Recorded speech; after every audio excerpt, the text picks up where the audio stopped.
This is ET Now, India's #1 business news channel, and we keep it with the news of the day, which is a big shocker of this Saturday. Raghuram Rajan will be the first governor since 1992 who will not get a second stint. He's opted to not get one. In fact, in a breaking news that we put out on this channel at 4:49 p.m. this evening, he's told the RBI staff that after consulting with the government and deciding on his own, he's decided to go back to academics at the Chicago Booth School on the 4th of September 2016. That's this year when his term does end. There was plenty of speculation whether Raghuram Rajan is going to seek a second term. Is the government going to grant him one? But he almost has called it New Delhi's bluff, if I may, and has decided that he's going to move on. And a lot of experts who've joined us on this channel believe it's a decision that has been triggered by the scathing criticism that came in from quarters like Subramanian Swamy, and I think the government most of all failed to rein that criticism in, failed to clamp down on Subramanian Swamy.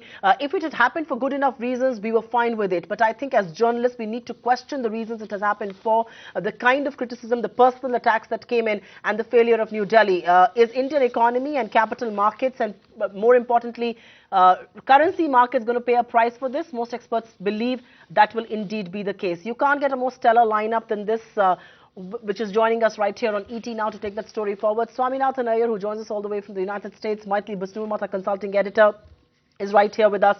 Our Seshasayee, who needs no introduction, and nor does Kiran Mazumdar Shaw. I'm also given to understand Mr. Rajiv Kumar is going to be joining us any moment from now, and so will Meghna Desai all the way from London, because it's important to assess this story from every angle, global, local, RBI, non-RBI, and everything included. But with some amount of modesty, we must tell our viewers here that at 4:49 p.m. this evening, we were the only channel that put out that information, and information that is perhaps going to change the contours of RBI and definitely change the contours of what New Delhi is up to. We're given to understand that Finance Minister Jaitley is back at his residence.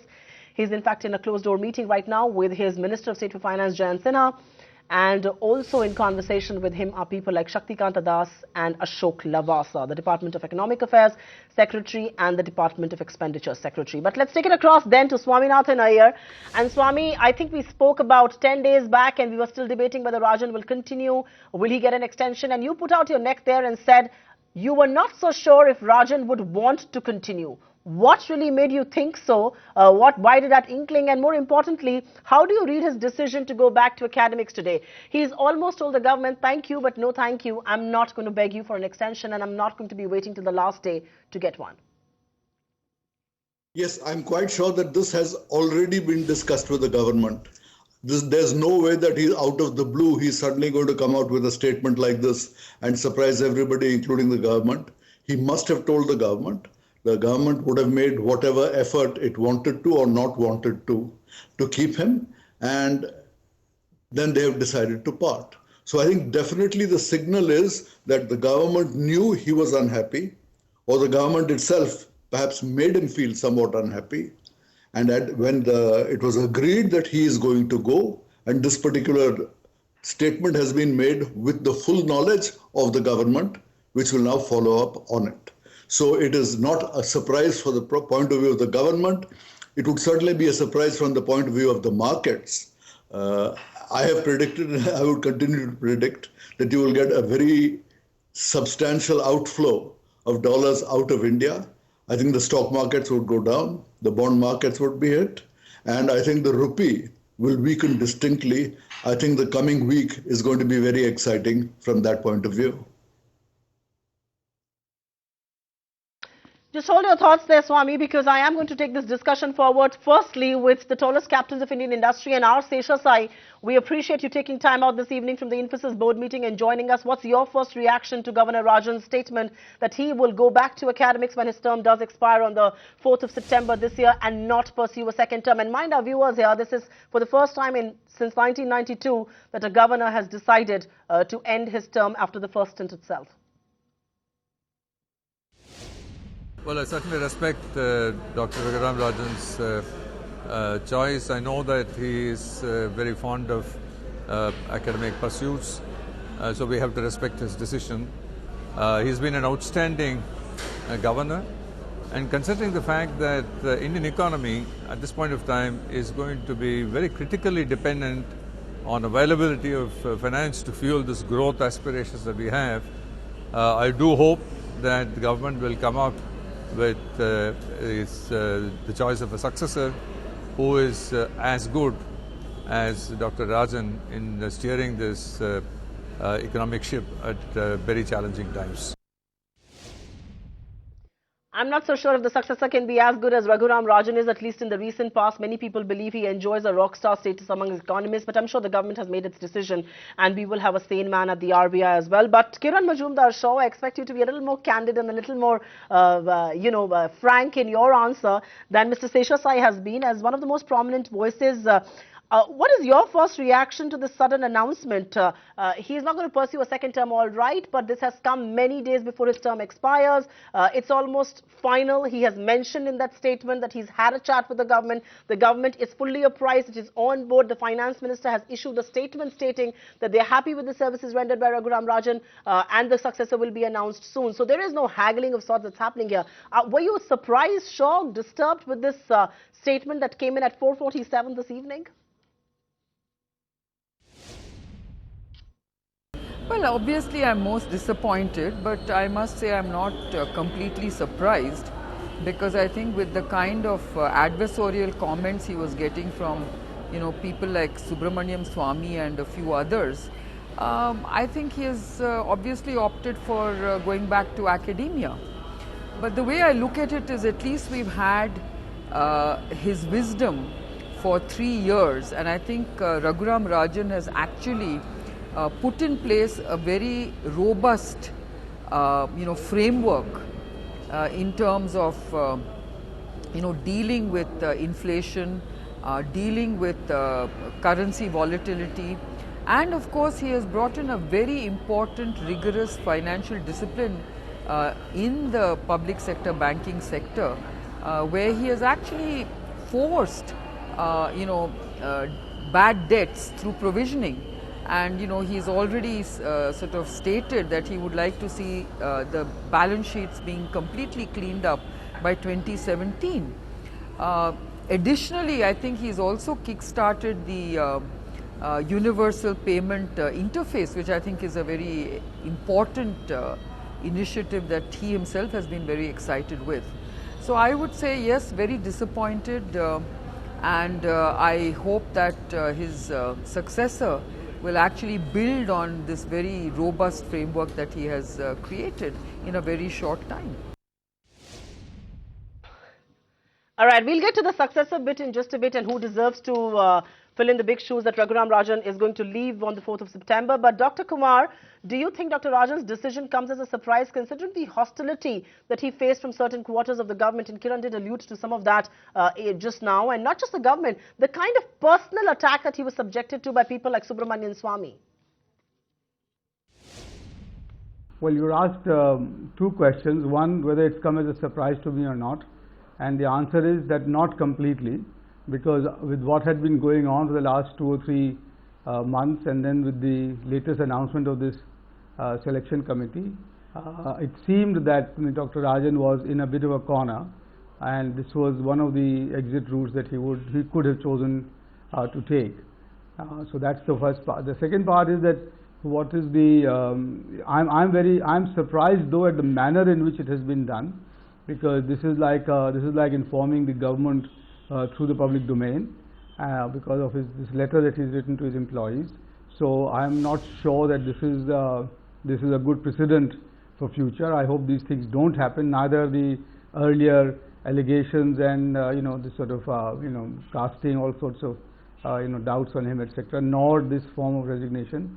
I don't think these are good precedents for future. And the third thing that that I have been very impressed with what he has done, and there have been some I have disagreed with him on some occasions in terms of the minutiae of the monetary and the exchange rate policy, and I have written about it. But nonetheless, he brought credibility to his office. However, the institution, which is the Reserve Bank of India, is much bigger than any individual, and I think that institution has served the country very well, and I'm sure will continue to serve the country with equal competence in future.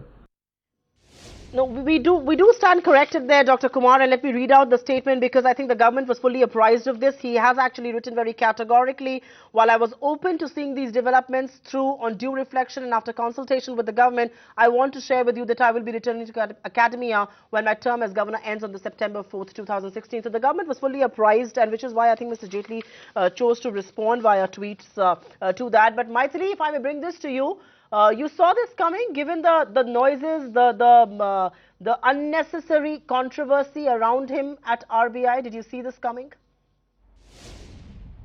Well, no, Supriya, I'm a little surprised because as recently as the second bi-monthly monetary policy, when he was quizzed quite extensively by the journalists, he was not forthcoming at all on the matter. In fact, he said that he would, let journalists have some fun speculating on his decision. So he gave no indication at all that this is what he was contemplating. And I would agree with Rajiv that yes, it is a little surprising, and it's also a manner in which he's done it is also sets a precedent which perhaps is not in the best precedent. Yes, I would agree with you that he does seem to have discussed with the government, so perhaps the government is not entirely surprised. But there is an element that in his letter to the staff he says, and I quote, he says, though I was open to seeing these developments through on due reflection. So one is not entirely privy, well, it's not privy at all to the discussions between the governor and the government.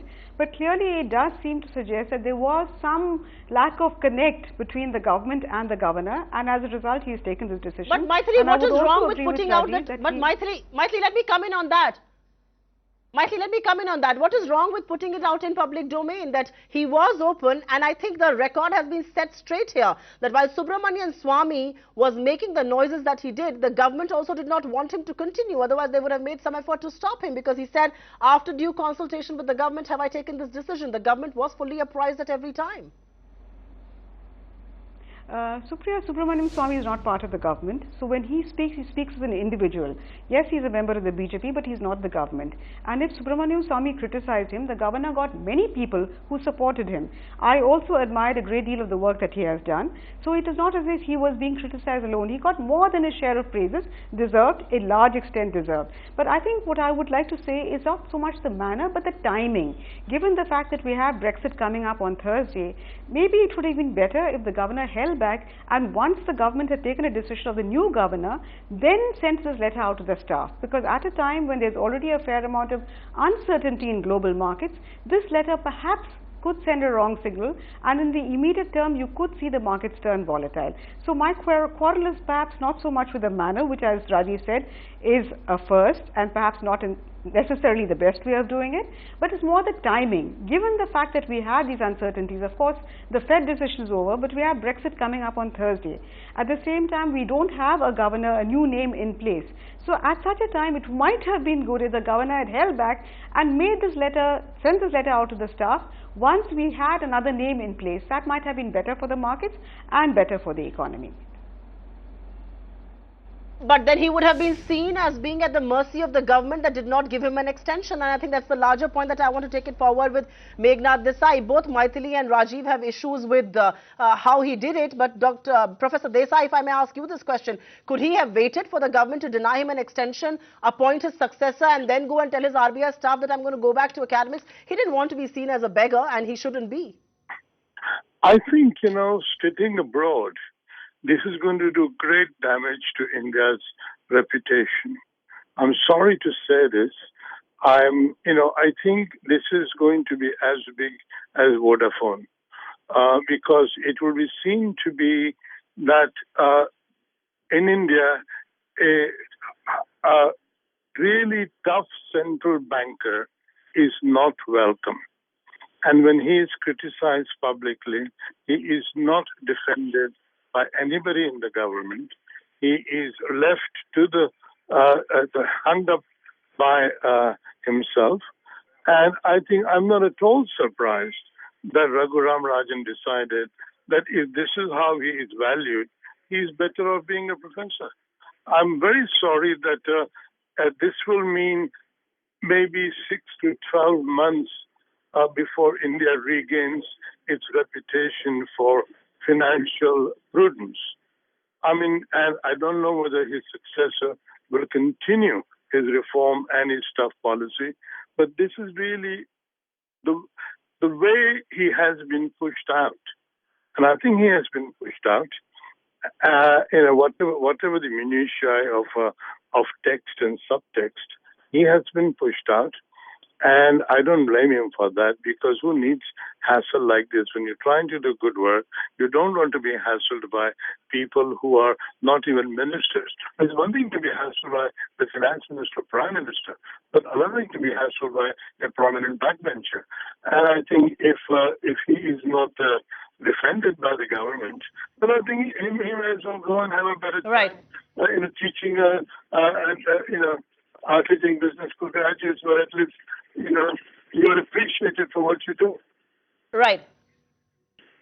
Right. I think you've hit the nail on its head, that why would you want to be harassed by a backbencher when the Prime Minister and the Finance Minister are perhaps not standing up for you? But Swami, I want to bring this to you very quickly before I take it back to Indian industry.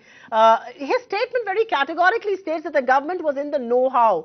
Do you believe at one level both Mr. Modi and Mr. Jaitley have taken a big gamble by not persuading him to stay back? Because I know your stance has all along been that this is going to hurt credibility. This is going to result in exodus of capital. Do you believe at one level the government has taken a big gamble on this one? I think it's a terribly big gamble. I think it's a gamble in which there's going to be a lot of money that you'll have to put upfront. Because I do believe that the markets will interpret this as saying there is going to be a change in Rajan's policies. After all, Rajan was being criticized for keeping the rupee too strong. He was criticized for not lowering interest rates fast enough. So the markets will say that if Rajan is going to go in these circumstances, clearly the rupee is going to fall, interest rates are going to fall. So if I'm a foreign investor in India, I'll say, let me get the hell out of here for right now. So I think you could see a very substantial flood of money out of India in this next week. Let us see what actually happens, because it will be confused with other issues like Brexit. And maybe some other international issues. But I certainly think that Modi and Jaitley should have gone out of their way, strained every nerve to make sure that Rajan stayed. Because it was clear that there was potentiality of great volatility, great headwinds in the market. And there's no question that the best helmsman to steer you through this financial hurricane would have been Raghuram Rajan. And you have allowed him to go. I'm not saying that the government asked him to go. I'm not saying that Modi or Jaitley asked him to go. I'm merely saying, I would say it seems to me they didn't make enough of an effort to make things so comfortable for Rajan that he could be persuaded to stay on. I think that is a major blunder. I think there is going to be a price to pay. All right, a major blunder and a price to pay, but let's listen it from Indian industry then. Mr. Seshasayee, what impact do you think this is going to have on the Indian economy from a fundamental point of view, from a currency perspective? A, because it's also sudden, and like some of the points that Swami pointed out, it almost looks like there is going to be discontinuation of what he was trying to do at RBI. And the signal also is that the government didn't try enough to stop him. They allowed him to go, even if they did not force him out.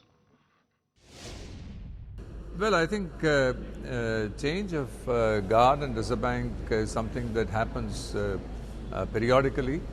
And we will certainly have, I'm sure, very good choice being made by the government.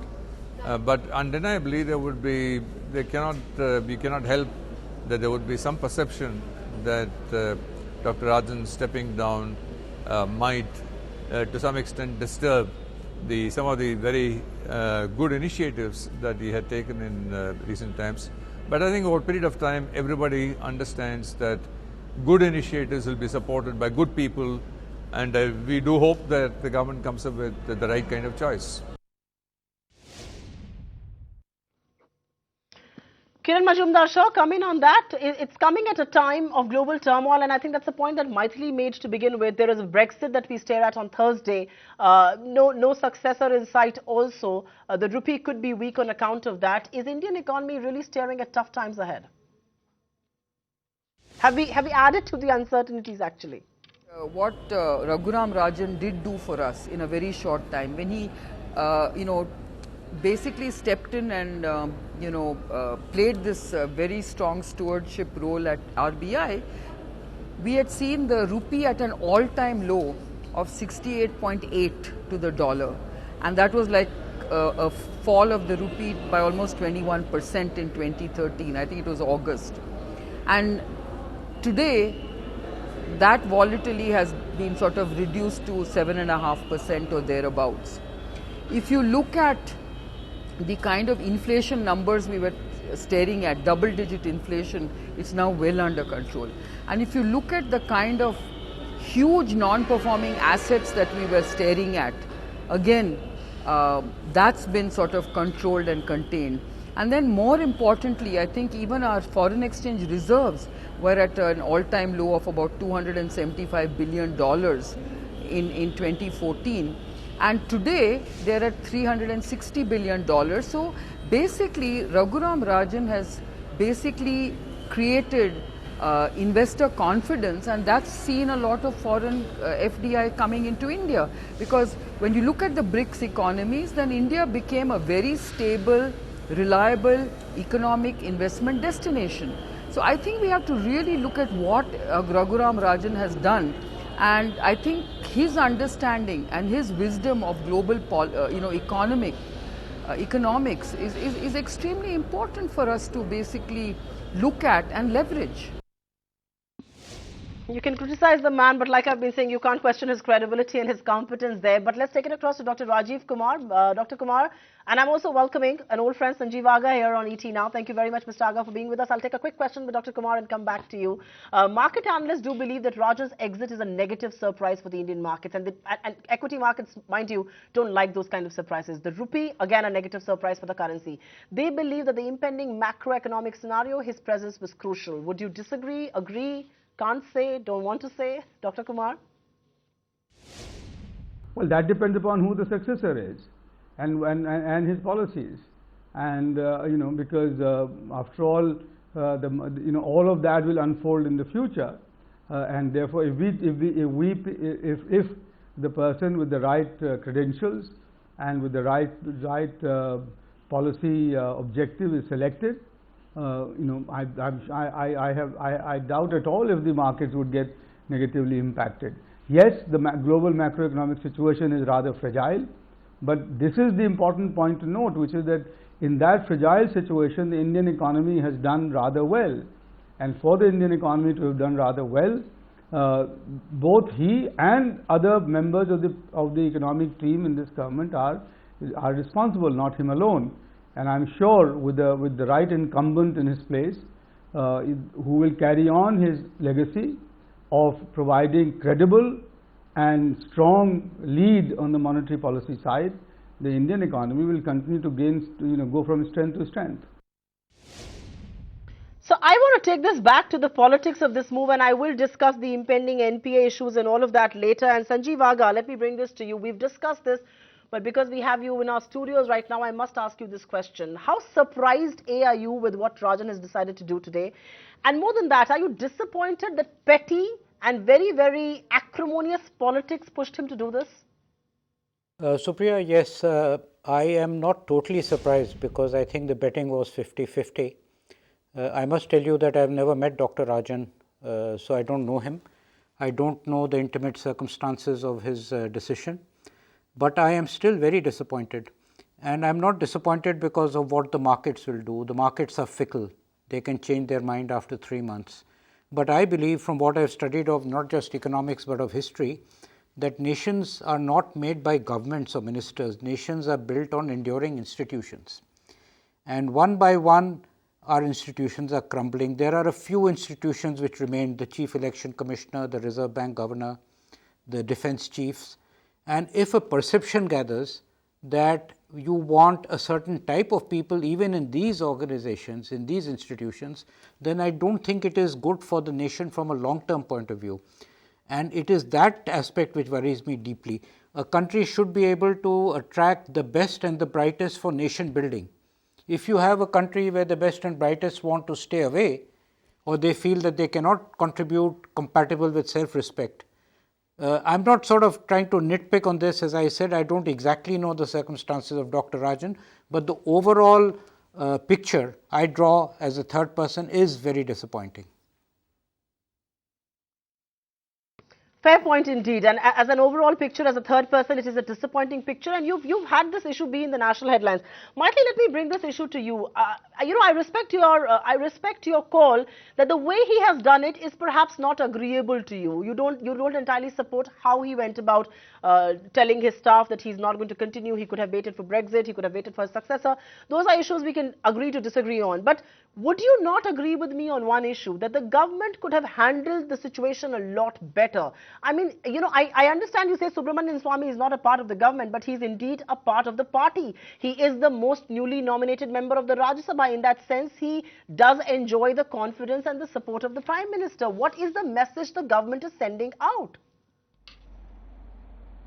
No, Supriya, if you remember, repeatedly when both Mr. Jaitley and Mr. Modi were asked about the RBI governor, both of them were very categorical in praising him and also in saying that these are not matters that are going to be discussed in public. At no point of time, and I repeat, at no point of time was there even the faintest hint of either criticism or of supporting Mr. Subramanian Swamy. So Mr. Subramanian Swamy has been known to be a bit of a maverick, and I don't think anybody took his allegations, particularly the personal allegations, seriously. And in fact, Dr. Rajan got abundant support. So I don't think one can accuse the government of, siding with Mr. Swamy in any way at all. On the contrary. So if there are any reasons whereby the government thought or Dr. Rajan thought that it is not in the best interest of both to continue, then that is up to them. It is ultimately a decision that the government must take. And one must remember that this was a government that actually continued with Dr. Rajan in office, even though he was appointed by the UPA. So I think that was the biggest vote of confidence that they could have shown in Dr. Rajan throughout. And another thing that I would like to emphasize over here, the relations between the finance minister and the governor have never been so cordial.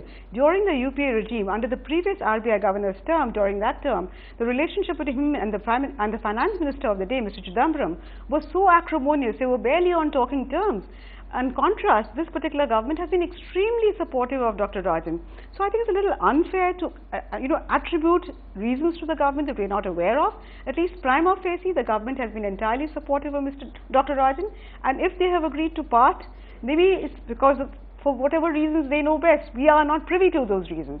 But certainly I don't think it would be correct to allege that the government did not come to his support. I think they gave him enough and more support. Mythili, I'll disagree with you there. I mean, YV Reddy was continued by the UPA as well. Chidambaram had a huge run-in with him and then goes on to call him his economic guru. I mean, I also think the government couldn't have played the gamble of terminating his tenure because of the credibility that he does command. But let me bring that question straight across to Dr. Meghna Desai, who's obviously been on the phone line with us. Professor Desai, the point that Mythili was making, the government had the highest regard for him, but it almost gives you a sense that they were waiting for his tenure to end so that he could have had an exit. There was no attempt made at giving him an extension.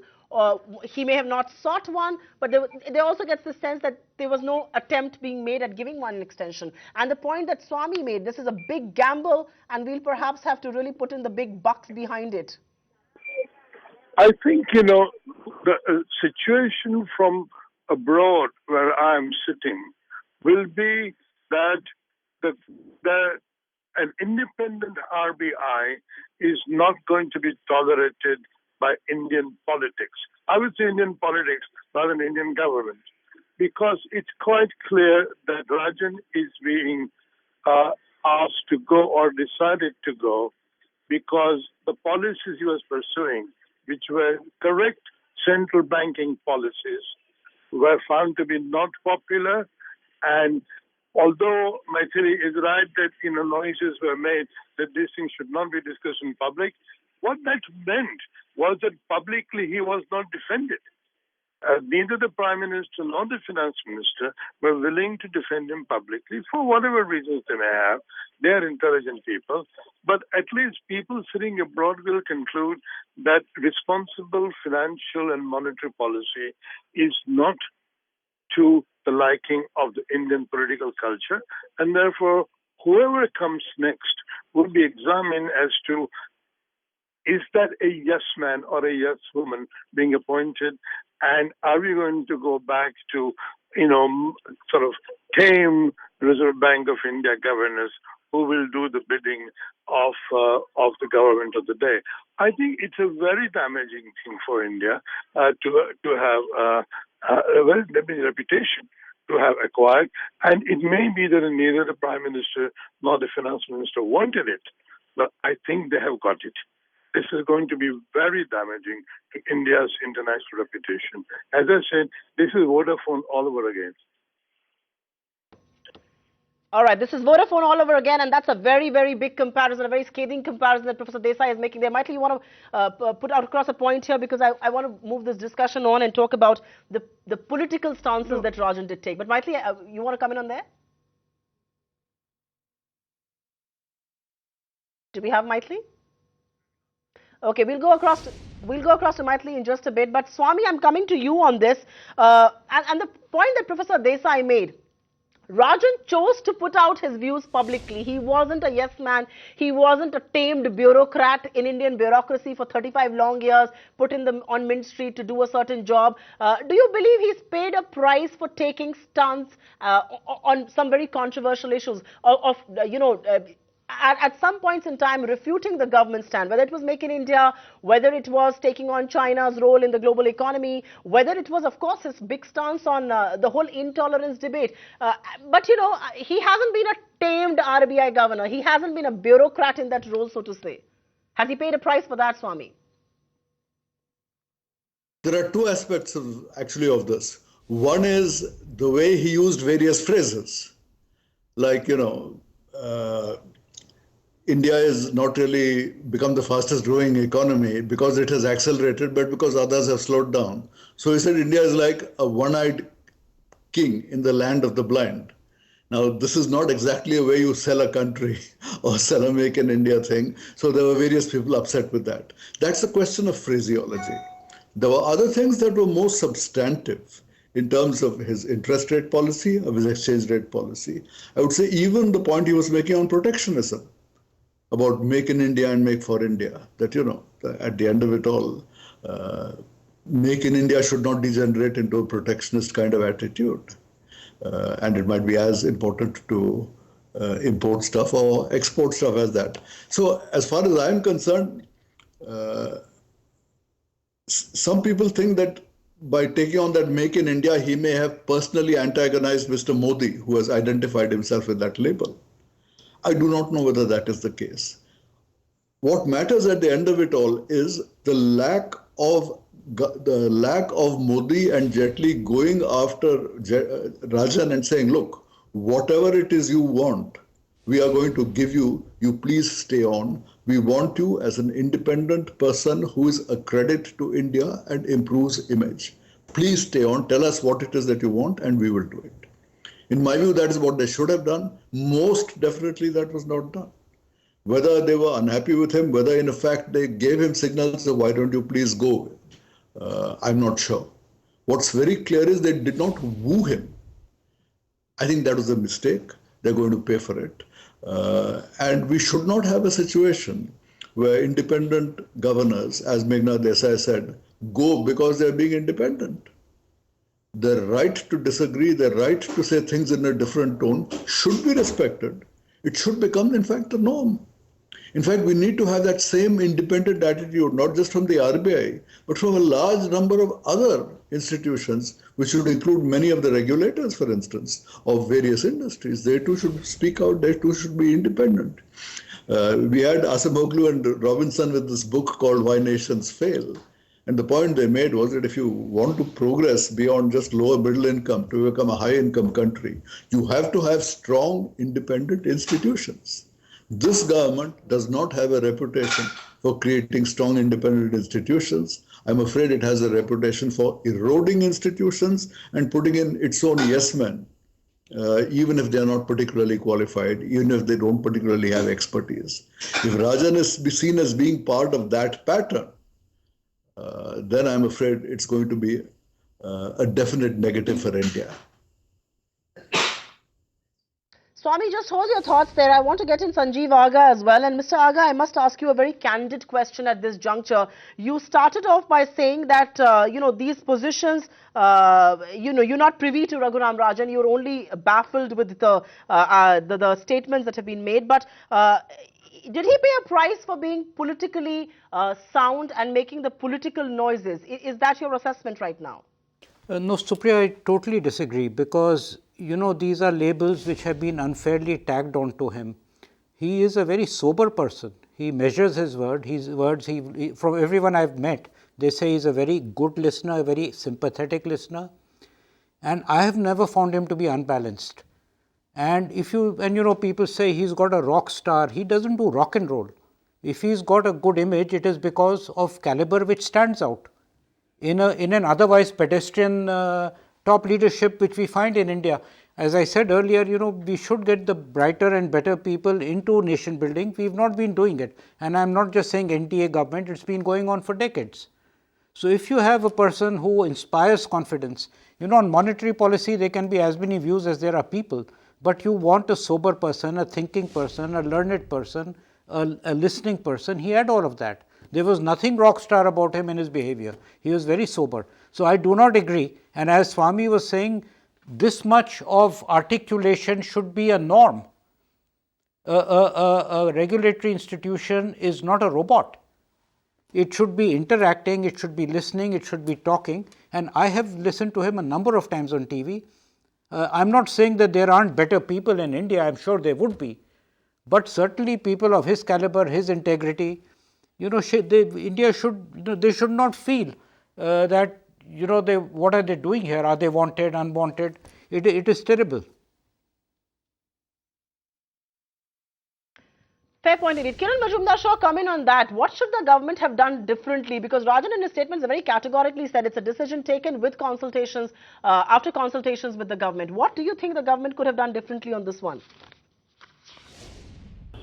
Well, the only way I look at why the government should have actually probably, asked him to extend his tenure is because of all the external economic volatility that we are seeing in terms of Brexit, in terms of the US elections.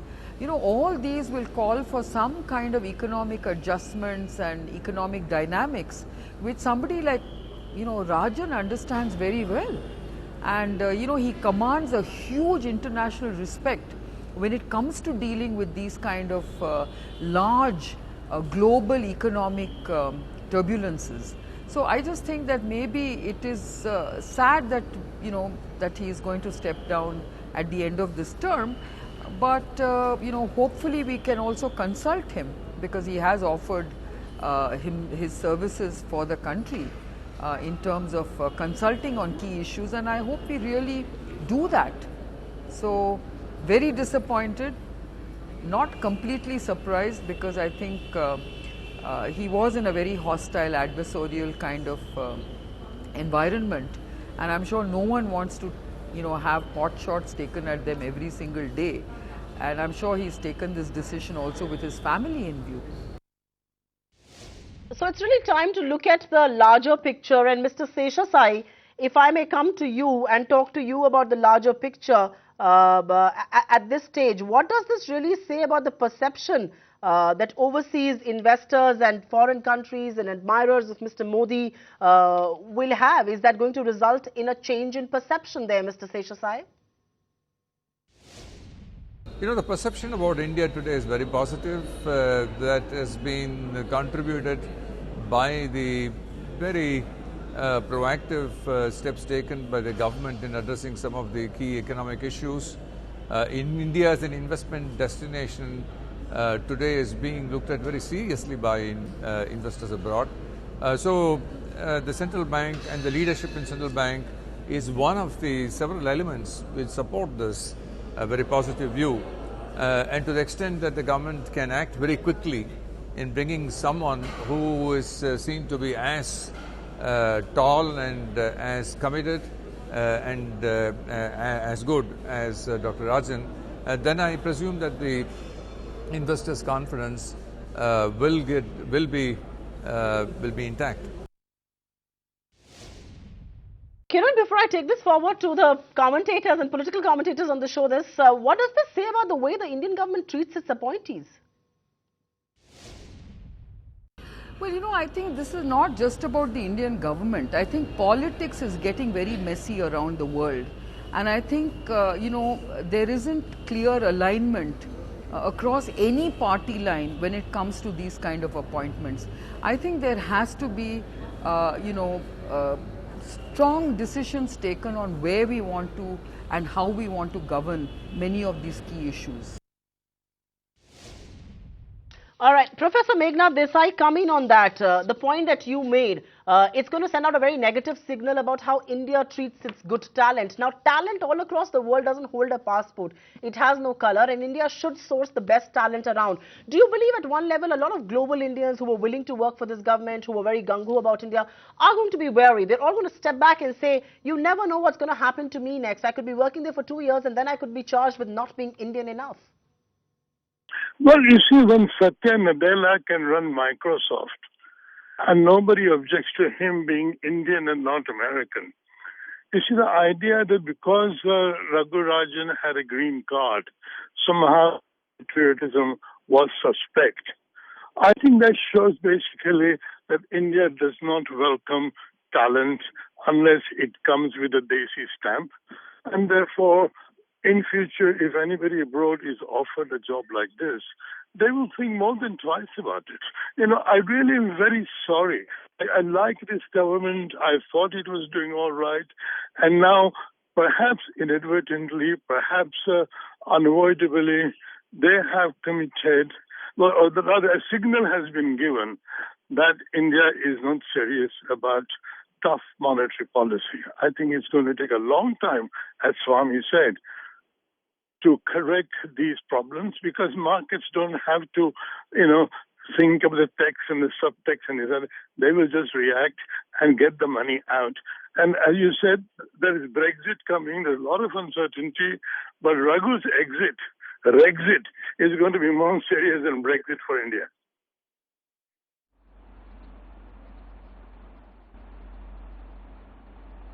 How serious the damage really is. But Mythili, I want you to come in on some of the decisions that Raghuram Rajan has taken. Inflation targeting, never been done before in India. I know you're not a big votary of that. Monetary Policy Committee, again, a decision that he did, a suggestion that he had made initially. Then, of course, the whole idea of putting a gun on banks' heads. Many people believe it was a good thing to do. But again, some people believe too harsh measures. How do you see all of those decisions evolve? Will we see continuity on Mint Street as far as some of those decisions are concerned with Raghuram Rajan gone? Supriya, I'll come to your questions on inflation targeting and NPAs in a little while. But before that, I want to correct something that both Dr. Meghnad Desai as well as Swami said about the RBI governorship and how Raghu alone was independent. Yes, Raghuram Rajan was very independent of a long line of very illustrious and independent governors. Let us not forget that we have had governors who have had serious problems with the finance ministers of the day, so much so that the previous finance minister, Mr. P. Chidambaram, even went to the extent of saying that I will walk alone because he could not see eye to eye with the governor of the day, Subba Rao. Likewise, with Dr. Reddy, there were serious differences between the finance minister and the RBI governors has invariably held their own. In fact, we have a precedent.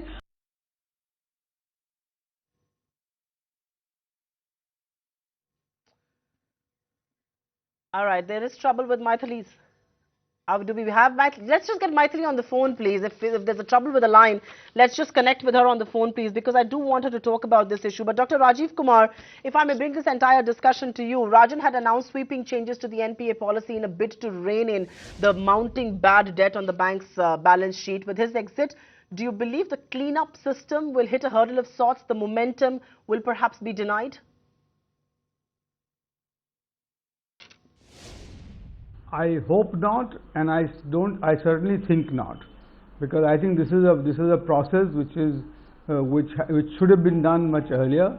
These non-performing assets have not been built up overnight. They've been going on for the last few years, and this is a absolute necessity to get our banking sector on our feet again. However, I must confess that sometimes I've had the fear that the severity of the cleanup, the severity of the cleanup and the medicine being doled out could have proven a little bit, sort of difficult in the short run. And so maybe what you could do is, what could happen is to give growth a better chance, so that some of these non-performing assets can become performing.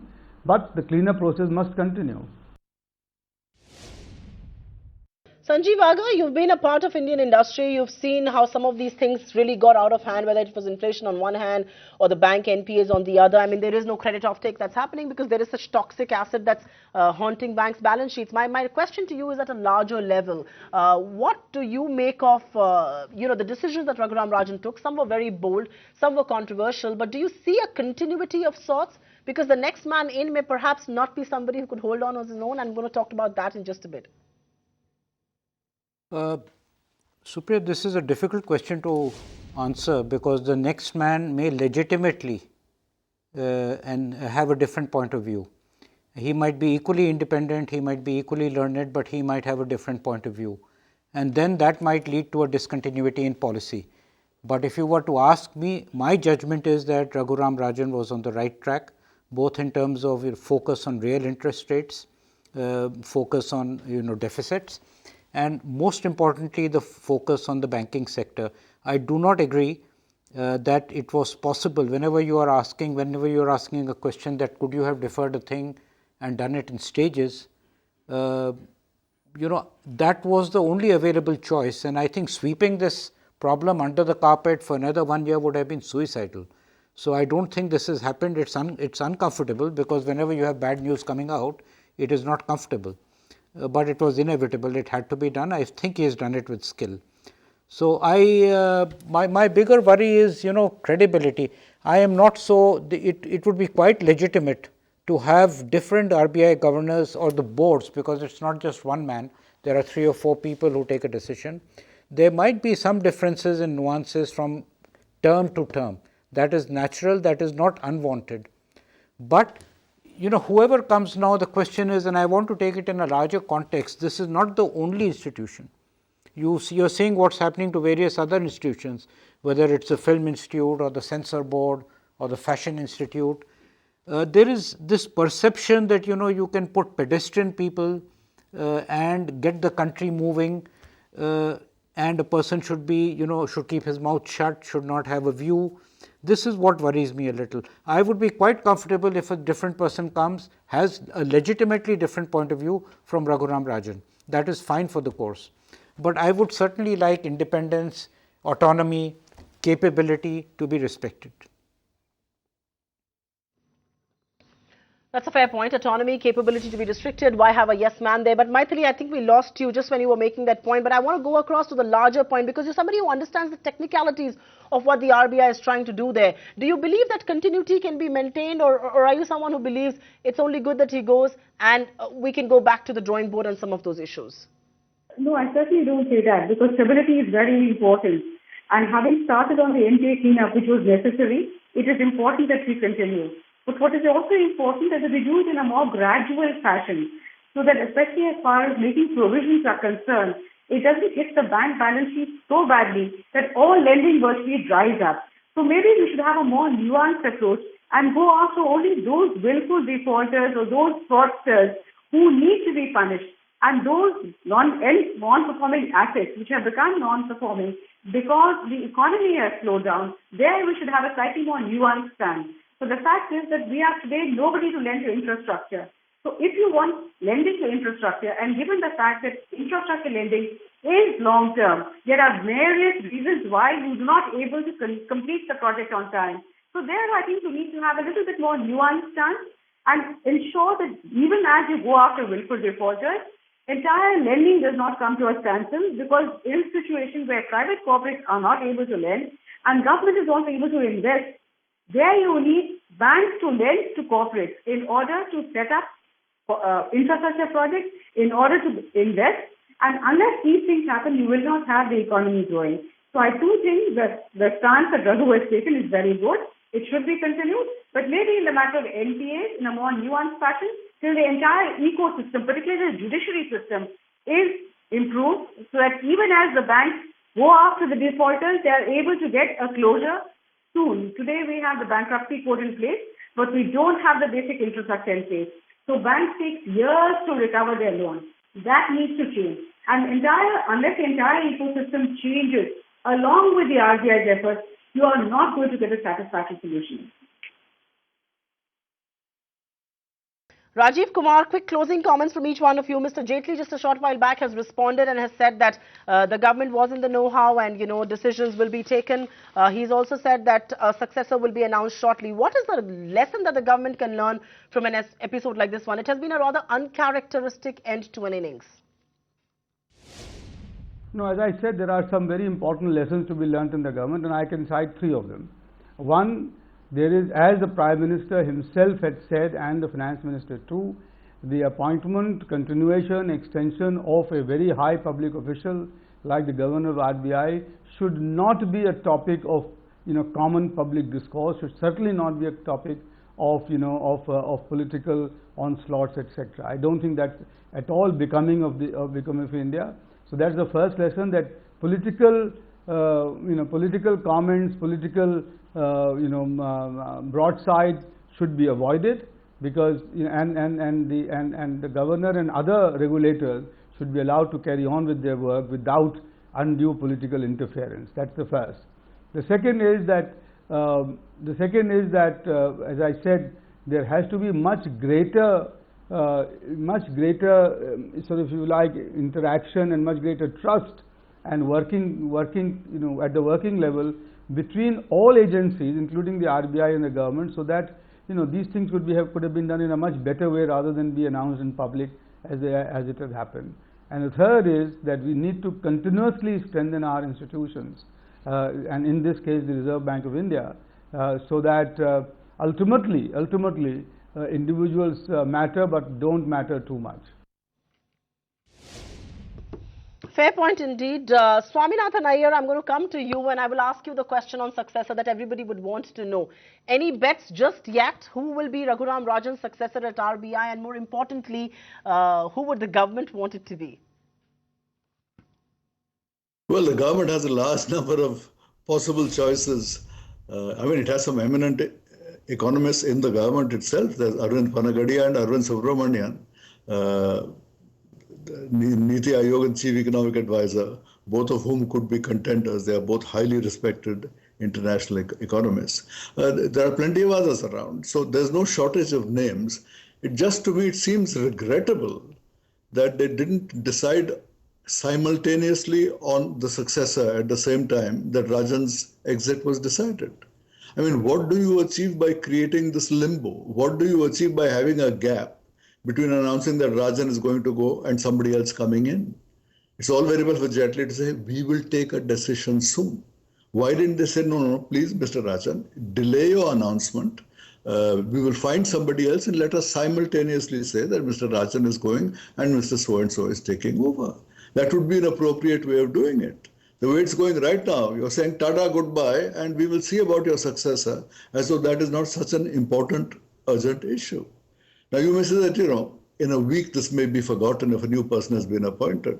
But I don't like that particular sequence. It adds to me the kind of distaste I have as to the way this thing has happened, from Subramaniam Swamy's onslaught to the situation where one person is going without the successor already having been groomed and agreed and put in place. That would have been the way to show that this is happening in a technocratic manner and not because of political jostling. The way it's happening, it definitely gives a sad impression of political jostling. That is bad for India, that is bad for the Reserve Bank, that is bad for our position in the international markets.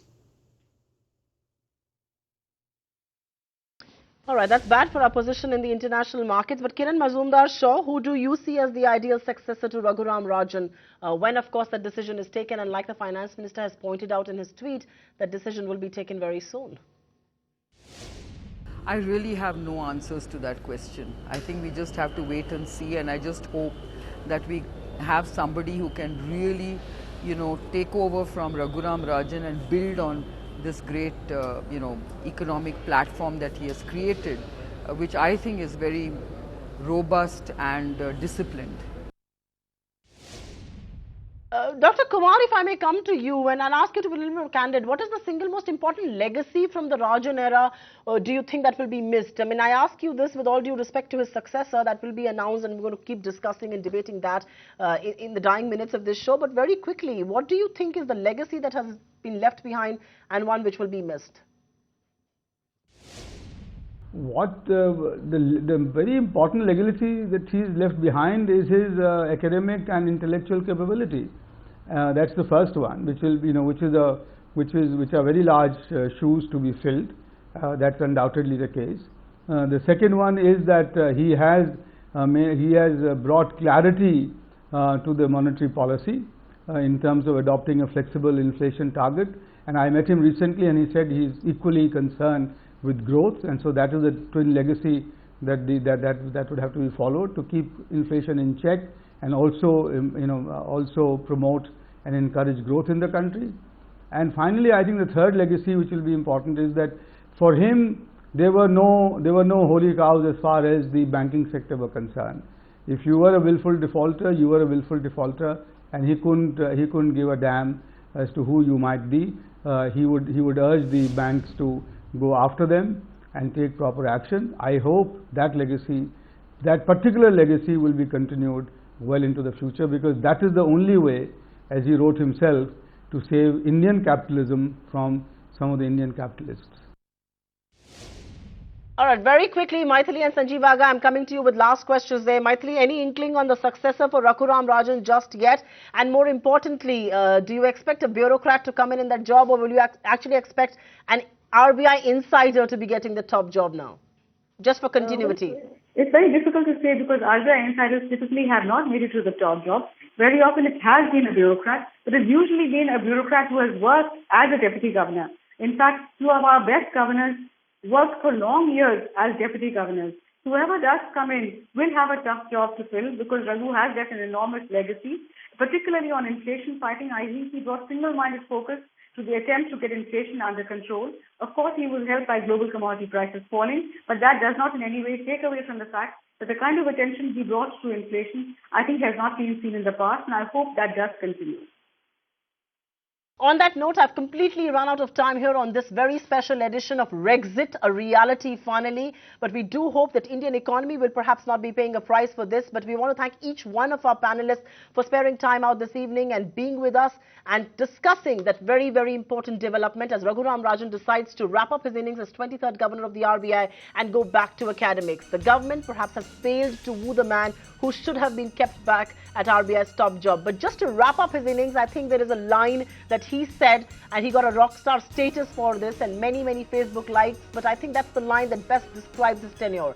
I am Raghuram Rajan and I do what I do. That's exactly what Raghuram Rajan had said many months back, and I think that wraps up his innings as India's 23rd RBI governor for it. We do hope Indian economy, though, is not going to pay a price for this one. Find us on Facebook at facebook.com/ETNow, and don't forget to click the like button. You can also follow us on Twitter at ETNowLive. To stay updated with all our programming, hit the subscribe button on our YouTube channel by logging on to youtube.com/user/ETNow.